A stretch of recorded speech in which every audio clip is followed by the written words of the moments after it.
Let me take a step back and answer that question this way.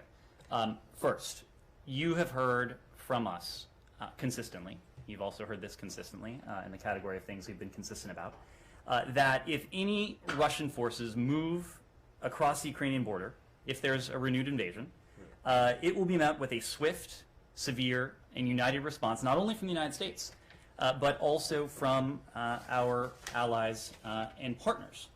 We have spoken consistently about the fact that that swift, severe, and united response will be unprecedented, that it will entail measures that we intentionally eschewed in the past, including in 2014 when Russia last invaded Ukraine.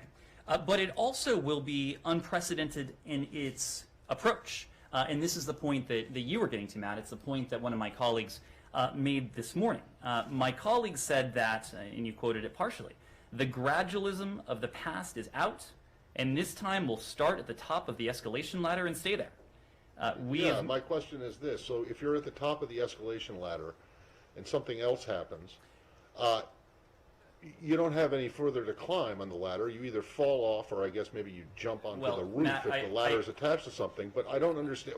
Is it smart to start at by going all out with nothing left in reserve? I mean, are you saying that whatever you guys should it become necessary, that whatever you guys will impose in terms of sanctions can't be topped? You have to recall, because if they can be, and if there are steps that you're not going to take, then you're not starting at the top of the escalation ladder.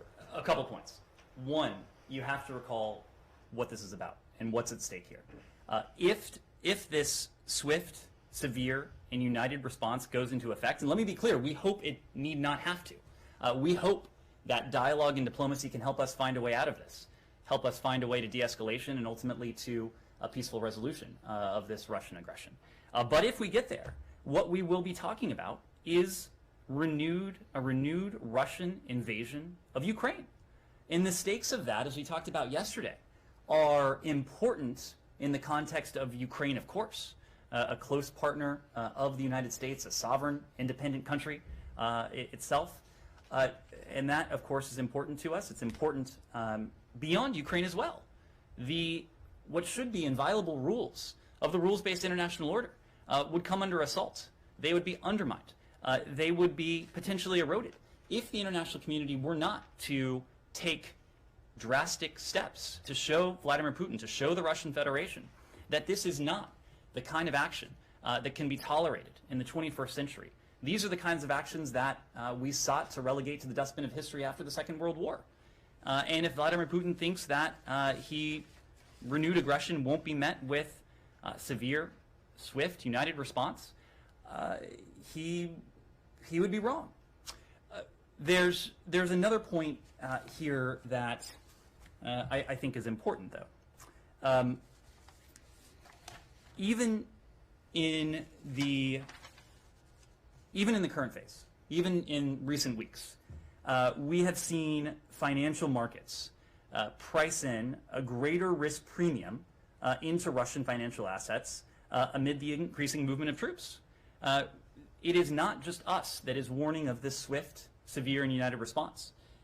Financial markets, private sector actors are taking note. The Russian ruble recently hit its weakest level in over a year versus the dollar. And it's the worst performing emerging market currency so far this year. Russian sovereign borrowing costs in terms of the 10-year bonds, they have increased to their highest levels since 2016. Russia's stock market has sunk to its lowest levels in a year. To your point, Matt, I just want to be clear about this. This is not about punishment. This is right now about deterrence.